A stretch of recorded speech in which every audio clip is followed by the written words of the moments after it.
খোয়াইয়ে নতুন টাউন হলে মন্ডলের উদ্যোগে রবিবার দপ্তরের বিকশিত ভারত সংকল্প সভা অনুষ্ঠিত হয়।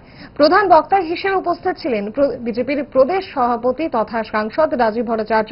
এদিনের এই হল সভায় মোদীজির প্রধানমন্ত্রীত্বের 11 বছর কালে দেশের এবং রাজ্যের গরিব কল্যাণে কি কি উন্নয়ন হয়েছে সে বিষয়ে প্রশ্ন তুলেন প্রদেশ সভাপতি। তিনি বলেন, প্রধানমন্ত্রী ক্ষমতায় আসার পর গরিবের জন্য পাকা বাড়ি নির্মাণের সিদ্ধান্ত নেন।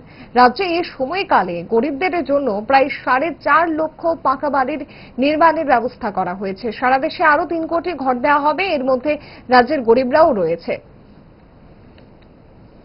বাড়িতে পাকা বাড়ি নির্মাণ হবে, যারা গরিবরা রয়েছে তাদের বাড়িতেও পাকা বাড়ি নির্মাণ হবে।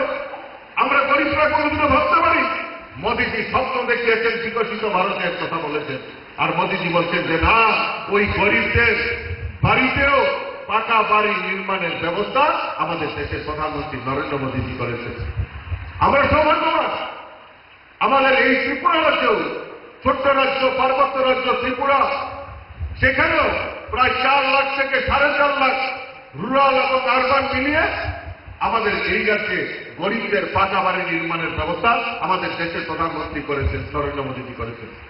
যারা পাননি, যারা বঞ্চিত হয়েছে, তাদের কোনো অবকাশ নেই, তারাও দুঃখ পাবেন না, কারণ আবারও সার্ভের কাজ হয়েছে। মোদীজি বলছেন, মোদীজি এই তৃতীয়বার প্রধানমন্ত্রী হওয়ার আগে কমিটমেন্ট করেছিলেন সারা ভারতবর্ষে আরো 3 কোটি গরিবের বাড়িতে পাকা বাড়ি নির্মাণ হবে।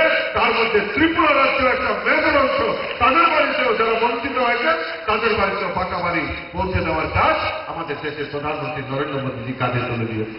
ফাস্ট ফুড তো ফাস্ট লাইফ রে একটা পার্ট, সো প্রবলেম তো হবে, বাট আমার সলিউশন তারা তারা 5 দশক ধরে গ্যাস, অম্বল ও পেটের সমস্যা একমাত্র সমাধান গ্যাস নল।